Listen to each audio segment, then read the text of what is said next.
created, and the faces of those who will benefit, like the face of an iron worker who has been struggling and is collecting unemployment and trying to pay his heating bill.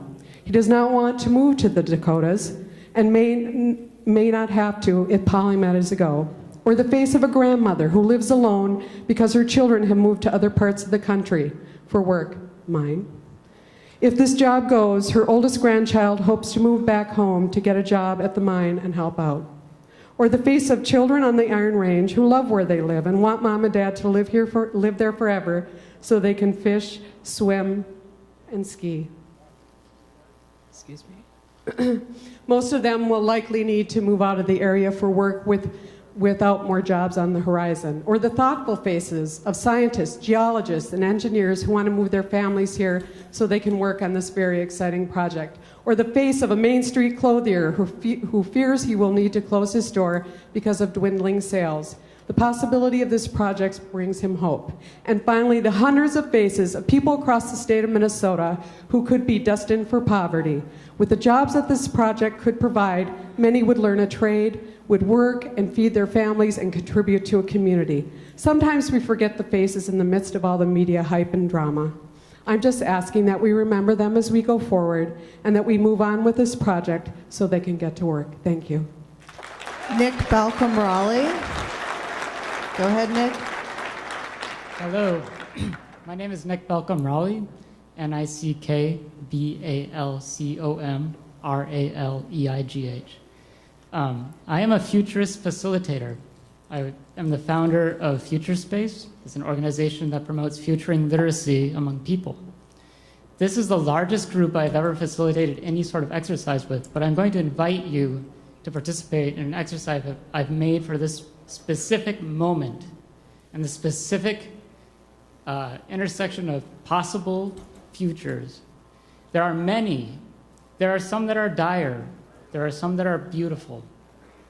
They all exist right now in this moment.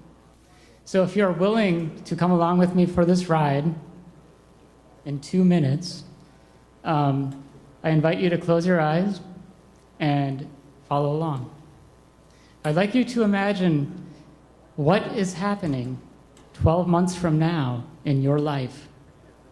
What are you doing? Who are you with? Where do you live? Who's around you? Now I want you to imagine 5 years from now. What are you doing for work? Who is around with you now?